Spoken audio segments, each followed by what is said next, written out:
Assalamualaikum warahmatullahi wabarakatuh. Perkenalkan, nama saya Dwi Astuti, mahasiswi S1 Sekolah Tinggi Ilmu Farmasi Bakti Pertiwi Palembang. Saya di sini akan menyampaikan materi analgetik, Antiparkinson, Hipnotik-sedatif. Analgetik adalah obat yang digunakan untuk mengurangi atau menghilangkan rasa sakit, atau obat-obat penghilang nyeri tanpa menghilangkan kesadaran. Obat ini digunakan untuk membantu meredakan sakit.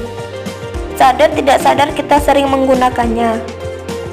Misal, ketika kita sakit kepala atau sakit gigi. Komponen obat yang kita minum mengandung analgesik atau pereda nyeri. Penggolongan dan senyawa obat. Analgetik narkotika: morfin, meperidin, metadon.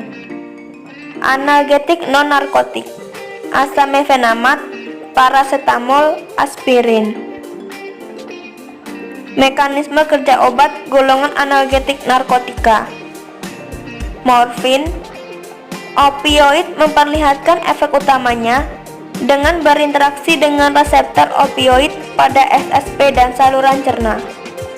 Opioid menyebabkan hiperpolarisasi sel saraf, menghambat peletupan saraf, dan penghambatan presinaptik pelepasan transmitter. Meperidin mengikat reseptor opioid, terutama reseptor alfa. Metadon mempunyai kerja yang paling besar pada reseptormu. Efek samping obat. Morfin, terjadi depresi pernapasan yang berat. Efek samping lain adalah muntah, disforia, dan alergi yang meningkatkan efek hipotensi.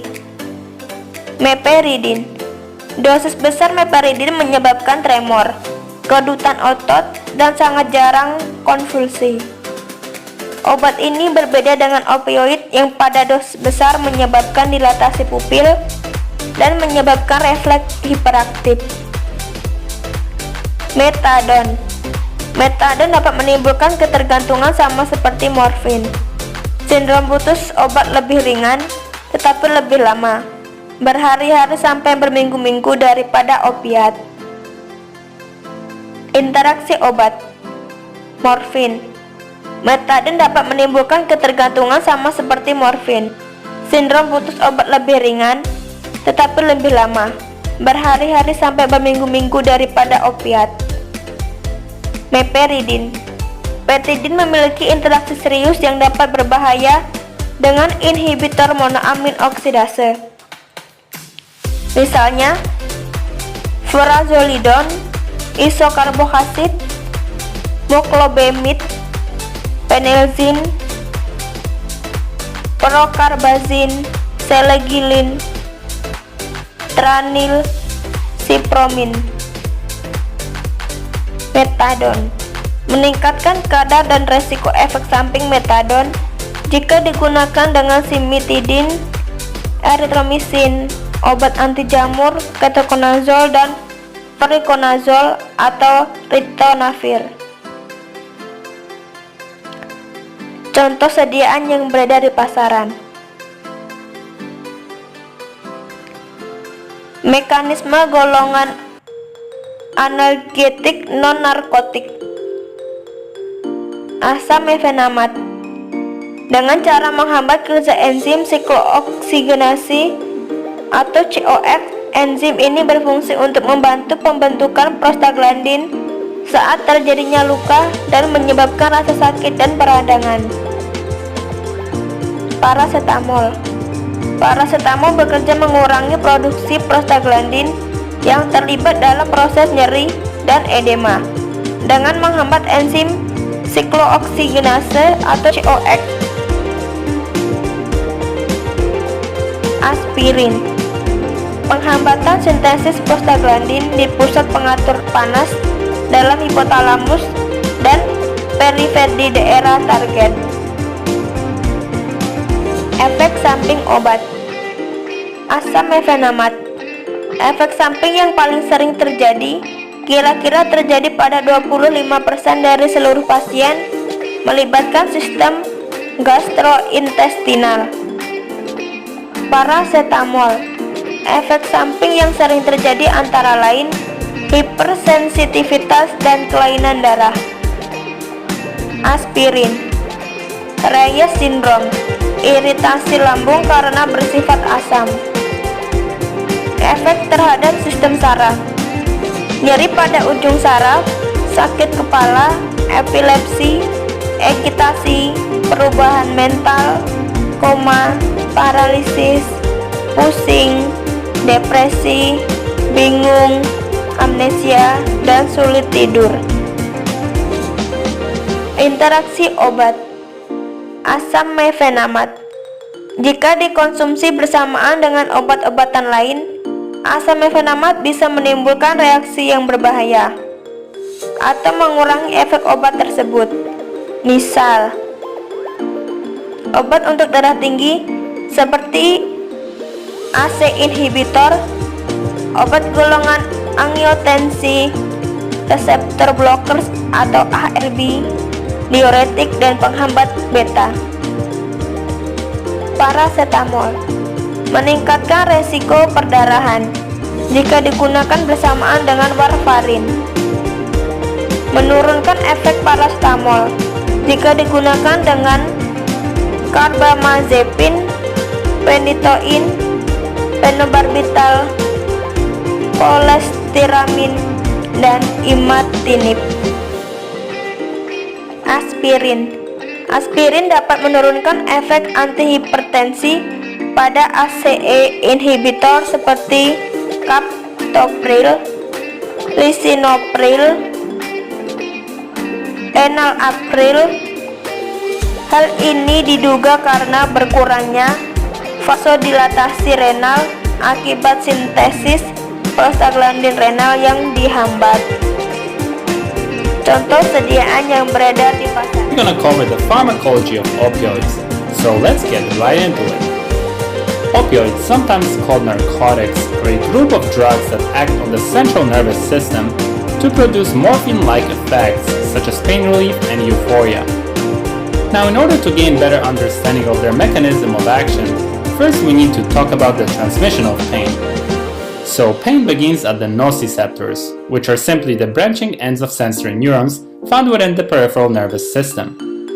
These high-threshold primary sensory neurons respond to damage to the body by transmitting the painful stimulus to the second-order neurons in the dorsal horn of the spinal cord. From there, the signal is carried through the spinothalamic tract to the thalamus, and then to the somatosensory cortex, where pain is perceived.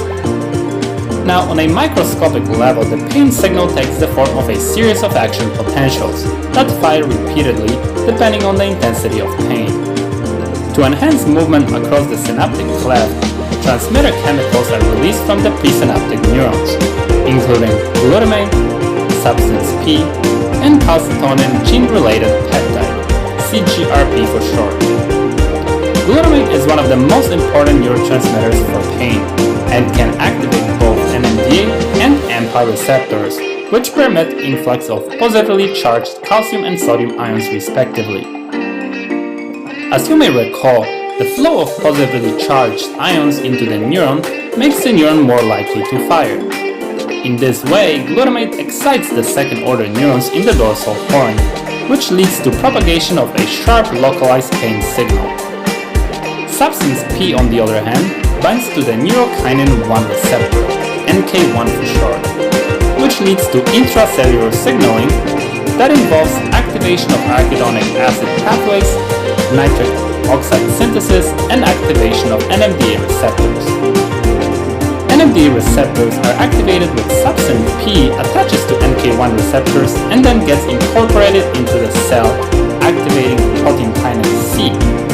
This action removes the magnesium that under normal conditions is blocking NMDA receptor.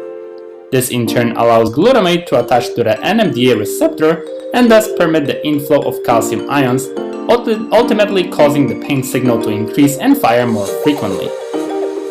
Lastly, the released CGRP binds to its receptor on second-order neurons, leading to changes in receptor expression and function, and thereby altered neuronal activity.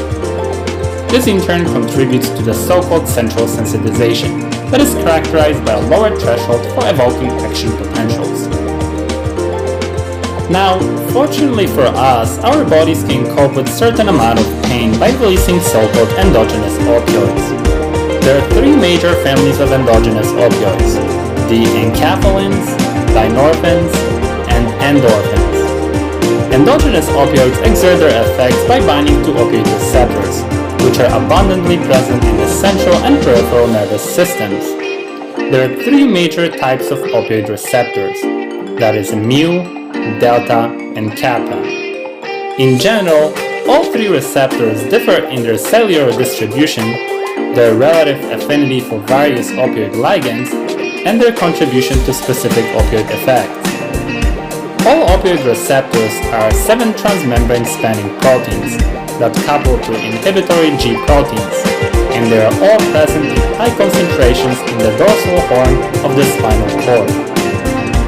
Activation of these receptors by an agonist, such as the endogenous mu-opioid peptide endorphin, causes closing of the voltage-gated calcium channels on the presynaptic nerve terminals, which in turn decreases the release of neurotransmitters such as glutamate, substance P, and calcitonin gene-related peptide. In addition to that, activation of opioid receptors leads to opening of potassium channels, allowing efflux of potassium ions, which in turn results in hyperpolarization, rendering neurons less sensitive to excitatory inputs. Now, the majority of currently available opioid analgesics act primarily at the mu-opioid receptors, essentially mimicking the effects of endogenous opioid peptides. However, while naturally derived opioids can only reach a certain potency, the synthetically produced opioids are refined and processed to be much more powerful. The examples of synthetic opioid agonists are fentanyl, hydrocodone, hydromorphone, methadone, meperidine, oxycodone, and oxymorphone.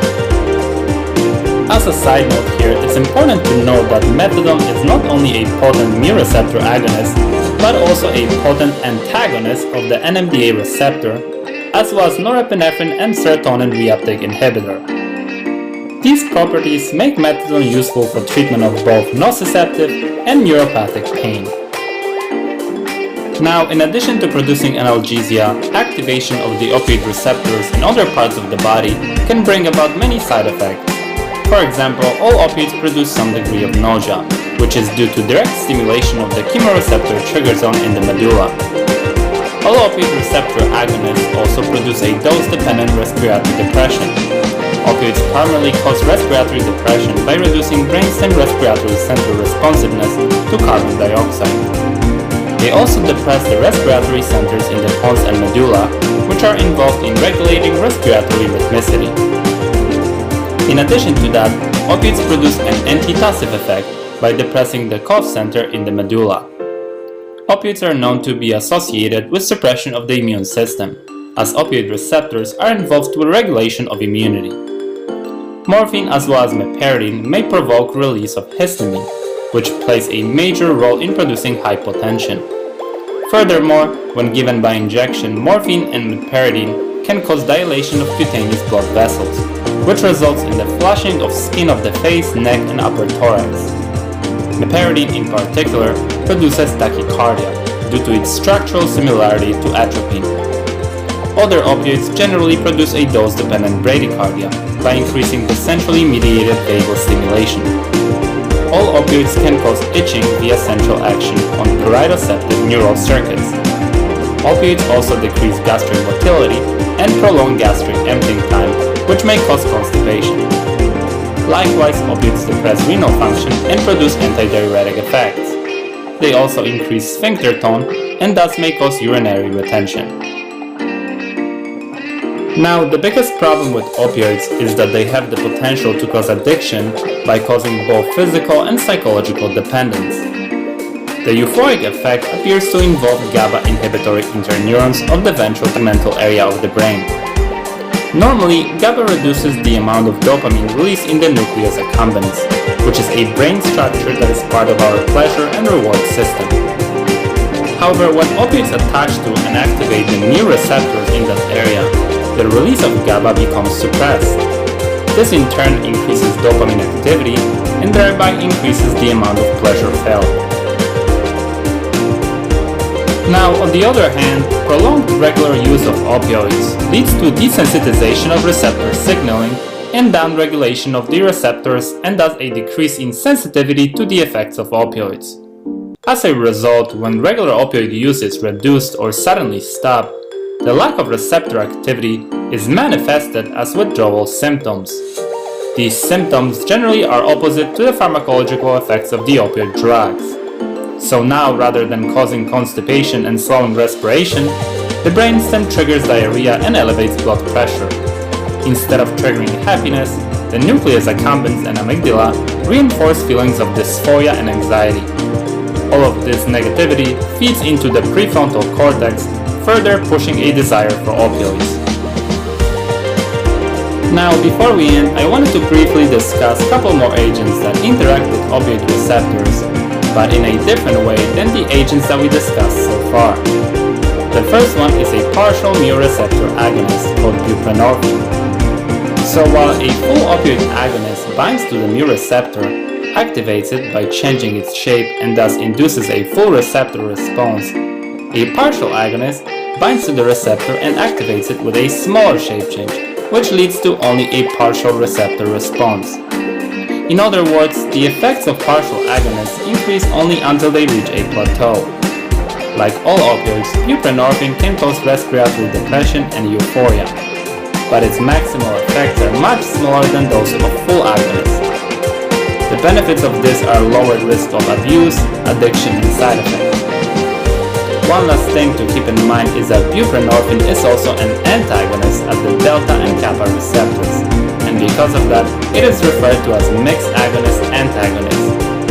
However, the contributions of these actions to its analgesic profile are currently unclear. Now let's move on to our last agent, that is naloxone.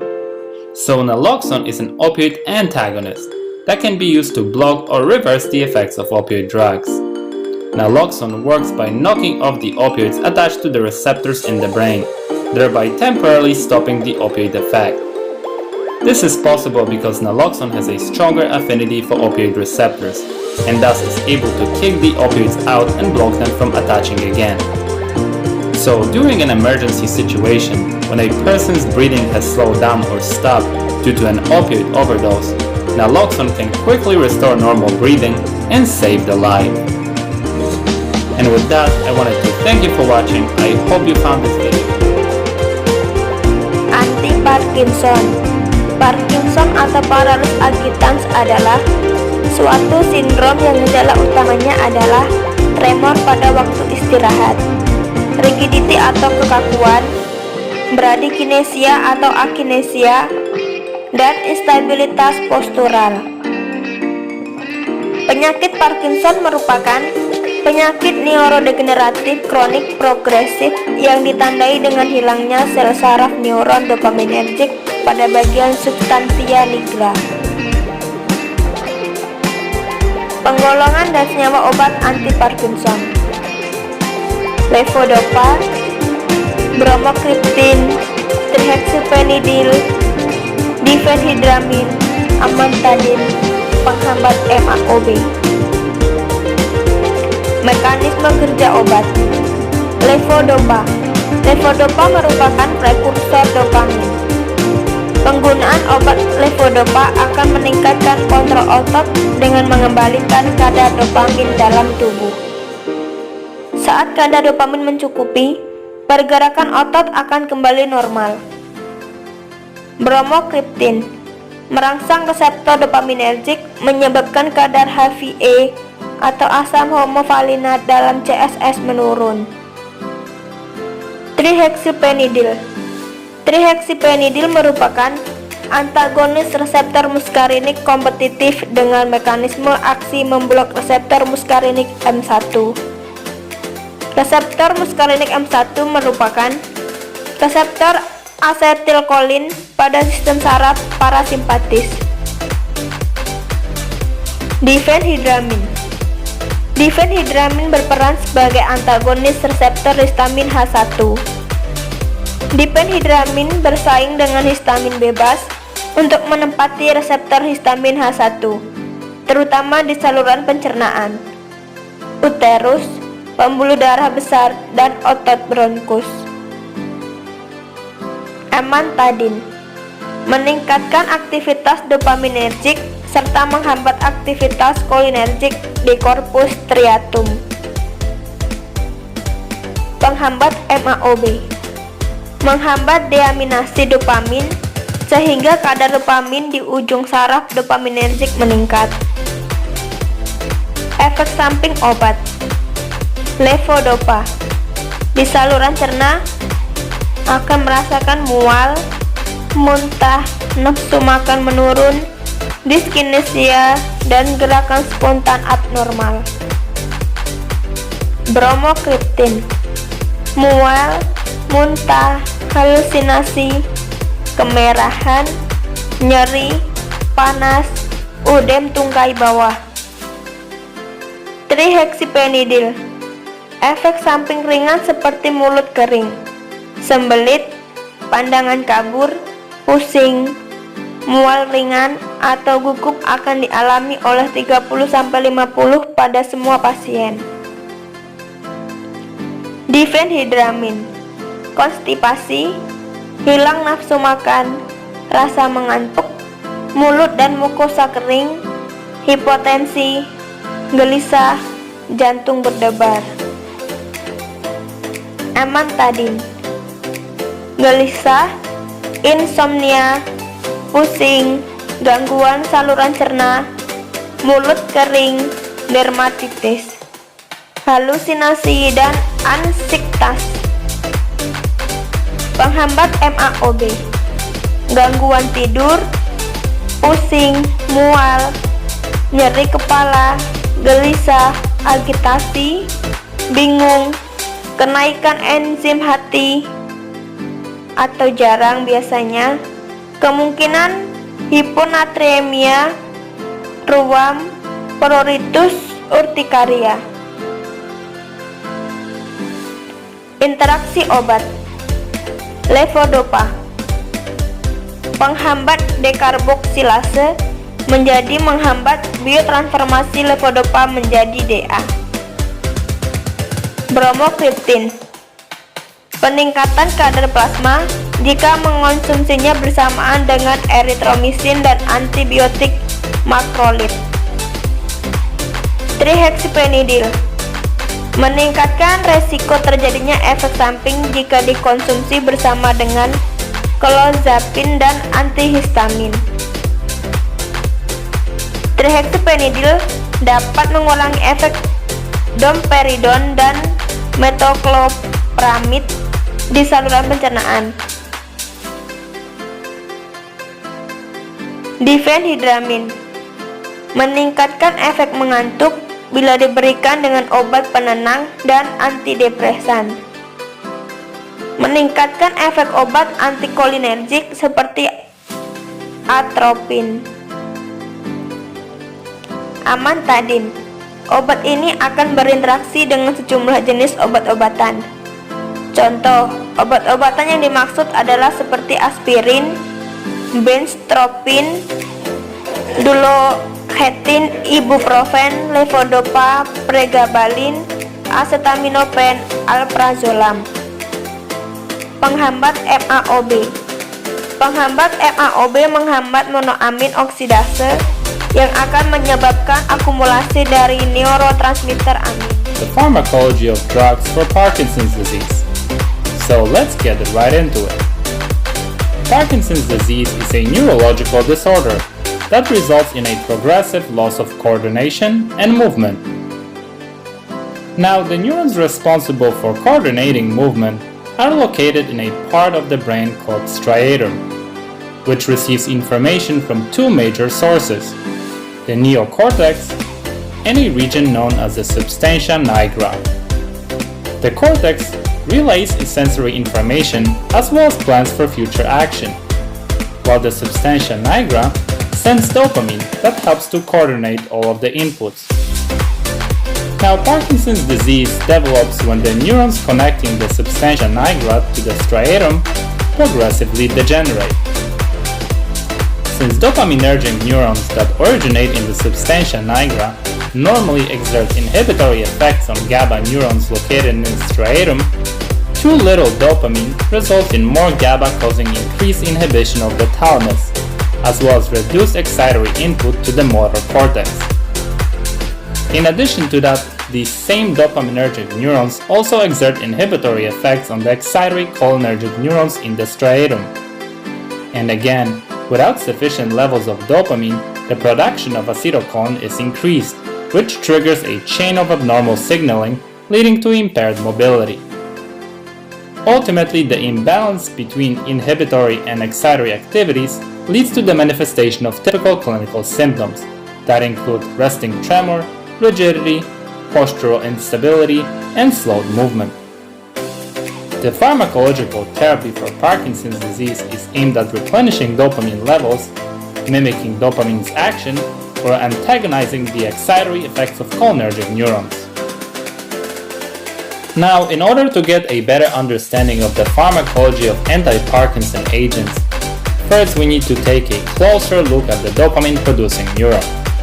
So here, inside this dopaminergic neuron, dopamine is synthesized in a two-step process, starting with the amino acid tyrosine. First, with the help of enzyme tyrosine hydroxylase, tyrosine gets converted to L-dopa, also known as levodopa. In the second step, the L-dopa formed by tyrosine hydroxylation is quickly decarboxylated by another enzyme called aromatic L-amino acid decarboxylase to the neurotransmitter dopamine. Dopamine is then loaded into synaptic vesicles and released by physiological stimuli into the extracellular space, where it can bind to dopamine receptors that are expressed on the postsynaptic neuron. Finally, excess dopamine in the synapse is reuptaken back into the neuron or into glial cells, where it gets metabolized by monoamine oxidase, abbreviated MAO, and catechol O-methyltransferase, abbreviated COMT. It's important to note that while the MAO enzyme exists in two forms, known as type A and type B, the type that is predominantly found in the glial cells is the MAO type B. Now let's move on to discussing drugs used in treatment of Parkinson's disease, starting with one of the most commonly used drugs, that is levodopa. But first things first, you may wonder, well, why would you use the precursor of dopamine instead of dopamine itself? And the answer is, it's because of the blood-brain barrier. Blood-brain barrier is a tightly packed layer of endothelial cells that restricts free access of molecules between the blood and the brain. Dopamine happens to be one of those molecules that cannot freely pass through this barrier. However, levodopa can, with a little bit of help. One of the biggest problems levodopa faces on its own is peripheral metabolism. There are two major enzymes in periphery which cause breakdown of levodopa before it can reach the brain. That is peripheral dopa decarboxylase, which converts levodopa to dopamine, and catechol O-methyltransferase, which converts levodopa to 3-O-methyl-dopa. Because of this, levodopa must be administered with another agent, called carbidopa, which inhibits dopamine decarboxylase and thus reduces metabolism of levodopa in the periphery. Another agent that is used in combination with levodopa and carbidopa is entacapone, which inhibits peripheral COMT, and thus, just like carbidopa, it prolongs the time that levodopa is available to the brain. Now, levodopa is carried across blood-brain barrier by amino acid transporter. Once inside the brain, levodopa is efficiently converted to dopamine, thus supplementing the depleted dopamine levels in the midbrain. However, let's not forget that dopamine is also susceptible to breakdown by COMT as well as MAOB, which convert dopamine to 3-methoxytyramine and 3,4-dihydroxyphenylacetic acid respectively, So here another useful drugs come into play, namely selegiline and racegiline, which selectively inhibit MAO-B, and tolcapone, which inhibits COMT. As a side note here, in comparison to entacapone, tolcapone can better penetrate the blood-brain barrier and thus can act both in the central nervous system and in the periphery. So again, as you can see, by decreasing the metabolism of dopamine, these drugs help to increase dopamine levels in the brain.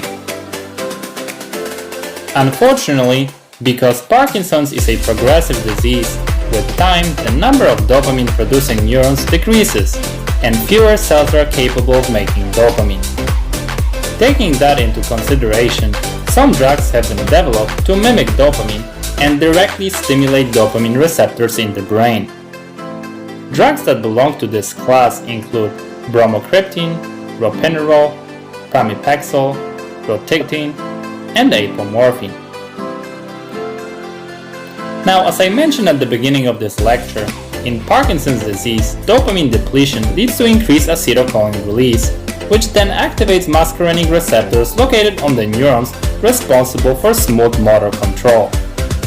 The overstimulation of these neurons by acetylcholine then causes tremors and rigidity.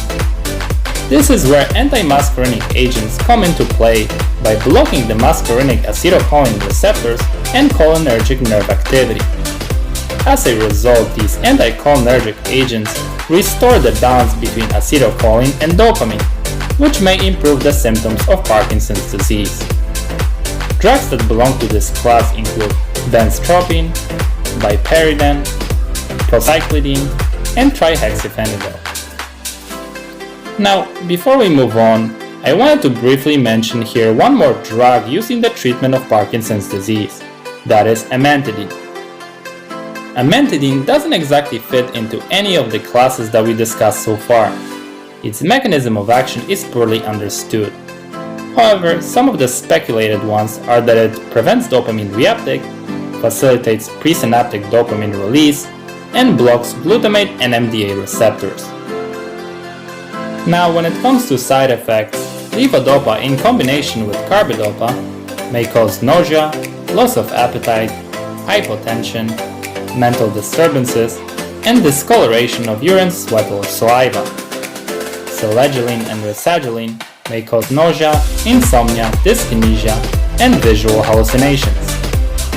Entacapone and tolcapone may cause discoloration of urine, sweat, or saliva, and diarrhea, which can get severe, particularly with the use of tolcapone. In addition to that, tolcapone has been associated with liver toxicity. All dopamine agonists may cause nausea, orthostatic hypotension, mental disturbances, and daytime sleepiness. In addition to that, bromocriptine has been associated with pulmonary and cardiac fibrosis. Lastly, drugs that block muscarinic receptors generally produce anticholinergic side effects, such as constipation, urinary retention, dry mouth, and blurred vision. And with that, I wanted to thank you for watching. I hope you found this video useful, and as always, stay tuned for more. Hipnotik-sedatif. Hipnotik adalah zat-zat dalam dosis terapi diperuntukkan meningkatkan keinginan untuk tidur dan mempermudah atau menyebabkan tidur. Sedatif adalah zat-zat yang dalam dosis terapi yang rendah dapat menekan aktivitas mental, menurunkan respon terhadap rangsangan emosi, sehingga menenangkan. Jadi, hipnotik-sedatif adalah golongan obat depresan SSP kurang selektif, menyebabkan kantuk hingga hilangnya kesadaran. Penggolongan dan senyawa obat. Obat-obat hipnotik-sedatif. Golongan barbiturat yaitu phenobarbital, pentobarbital, secobarbital, natrium thiopental. Golongan non-barbiturat yaitu benzodiazepam, diazepam. Mekanisme kerja obat: meningkatkan kapasitas pengikatan neurotransmitter GABA pada reseptornya atau meningkatkan aktivitas inhibisi saraf pusat. Mengaktifasi reseptor melatonin atau MT1 dan MT2 di hipotalamus sehingga memperpendek onset tidur. Efek samping obat, golongan barbiturat, menghasilkan efek residual, depresi SSP, gangguan mood dan psikomotor, vertigo, mual, muntah, diare, kegirangan atau idiosinkrasi. Dapat timbul reaksi hipersensitivitas pada pasien yang memiliki riwayat alergi, yaitu bengkak di lokasi penyuntikan, kelopak mata, bibir dan dagu. Golongan non-barbiturat, letih, gangguan psikomotor, sakit kepala, pandangan kabur, vertigo, mual muntah, diare.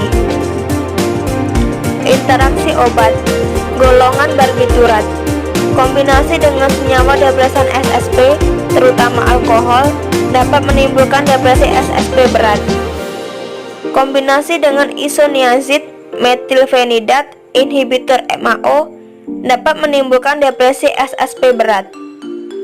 Dapat menurunkan kadar sejumlah obat dalam darah ketika dikombinasi dengan barbiturat atau penginduksi enzim CYP.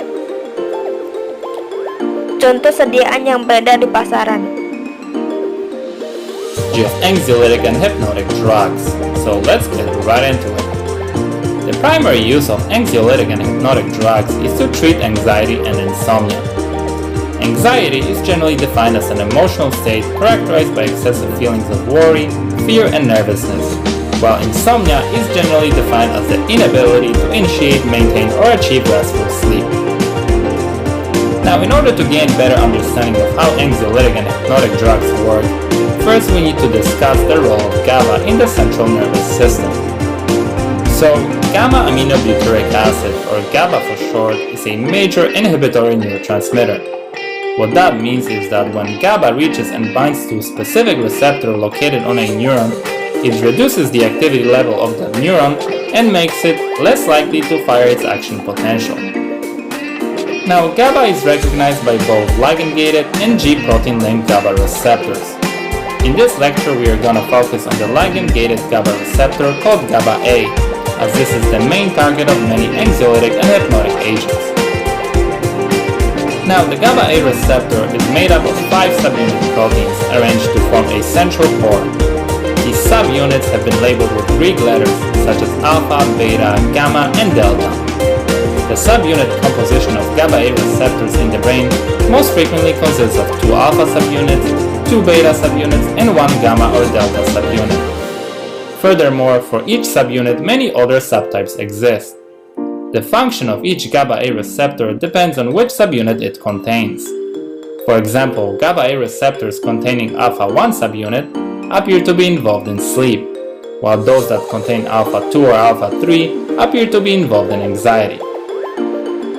Now, when 2 GABA molecules bind to the GABA-A receptor, conformational change is induced, which results in opening of the central core that allows negatively charged chloride ions to rush into the cell. This in turn increases the negative charge inside the postsynaptic cell, which makes more difficult for an excitatory inputs to cause an action potential. Now, GABA-A receptors are present in high concentration in the limbic system. One part of the limbic system is the amygdala, which contains many neurons that use the neurotransmitter GABA to control feelings of fear and anxiety. In times of stress, excitatory neurons in the amygdala fire rapidly, sending excitatory signals to other areas of the brain. It is this type of firing that leads to feeling of panic or fear. The inhibitory interneurons in the amygdala regulate these emotions by releasing GABA. The release of GABA and its binding to postsynaptic receptors such as GABA-A inhibits the excitatory signals that result in feelings of anxiety and fear. GABA thus has a calming, tranquilizing effect on our emotions and prevents us from becoming overwhelmed in stressful situations. Now, in addition to a distinct binding site for the neurotransmitter GABA, the GABA-A receptor has also a site at which anxiolytic and hypnotic drugs bind. These drugs can be divided into 3 groups: that is benzodiazepines, barbiturates, and non-benzodiazepine hypnotics. Let's now discuss these one by one in detail, starting with benzodiazepines. So benzodiazepines get their name from their chemical structure, which includes a benzene ring fused to a diazepine ring. Their binding site appears to be the region between the alpha and gamma subunit on the GABA-A receptor. It's important to remember that benzodiazepines do not bind to the GABA recognition site located at the junction of the alpha and beta subunits. Thereby, they don't induce opening of the channel as directly as GABA. Instead, the binding of a benzodiazepine to its receptor site increases the affinity of GABA for the GABA binding site.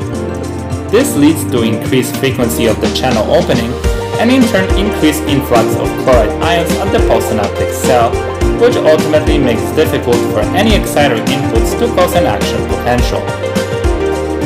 So when the excitatory signals caused by fear or stress are inhibited in this way, the result is decreased anxiety and greater feeling of calm. In addition to that, benzodiazepines can also produce mild muscle relaxation as a result of their action on GABA receptors in the spinal cord, cerebellum, and brainstem. The examples of benzodiazepines are alprazolam, chlorodiazepoxide, clonazepam, diazepam, lorazepam, and temazepam. When it comes to side effects of benzodiazepines, the most common ones are related to their sedating and muscle relaxing action. They include drowsiness, dizziness, decreased alertness and concentration, as well as impairment of motor coordination. Now let's move on to the next group, that is barbiturates. So barbiturates bind to GABA-A receptor at the alpha or beta subunit, which is different from the GABA binding site and also different from the benzodiazepine binding site. Now, just like benzodiazepines, barbiturates enhance the effect of GABA at the GABA-A receptor. However, instead of increasing the ion channel opening frequency, they increase the ion channel opening duration. In other words, unlike benzodiazepines, barbiturates hold the ion channel open continuously for long periods of time. In addition to that, barbiturates can decrease the activity of excitatory neurotransmitters such as acetylcholine and glutamate, and at higher doses, they can also mimic GABA and directly activate GABA receptors, thus leading to profound central nervous system depression. This is why barbiturates have a much lower therapeutic index than benzodiazepines, meaning the toxic dose is not much higher than the therapeutic dose. The examples of barbiturates include pentobarbital, phenobarbital, and secobarbital. When it comes to side effects, barbiturates most often cause dizziness, lightheadedness, sedation, as well as memory and attention impairments. Furthermore, because of their narrow therapeutic index, it's important to remember that even small barbiturate overdose can result in coma or death due to respiratory depression. Now let's move on to our last group of drugs, that is non-benzodiazepine hypnotics. As I mentioned at the beginning of this lecture, GABA-A receptors in different areas of the central nervous system consist of various combinations of the subunits. The specific subunit that appears to mediate sedation is the alpha-1 isoform. So as their name suggests, non-benzodiazepine hypnotics are structurally different from the benzodiazepines, and as you may already guess, they selectively bind to the alpha-1 subunit of the GABA-A receptor, thus triggering chloride channel opening with resulting membrane hyperpolarization. Because alpha-1 containing GABA-A receptors are highly expressed in wake-promoting regions of the brain, the preferential binding of non-benzodiazepine hypnotics to these receptors results in sleepiness but not anti-anxiety effect. The examples of non-benzodiazepine hypnotics are zolpidem, Xalapon, and ezopiclone. When it comes to side effects, non-benzodiazepine hypnotics can cause cognitive impairments, including memory loss, daytime sedation, as well as impairment of motor function. And with that, I wanted to thank you for watching. I hope you enjoyed this video, and as always, stay tuned for more.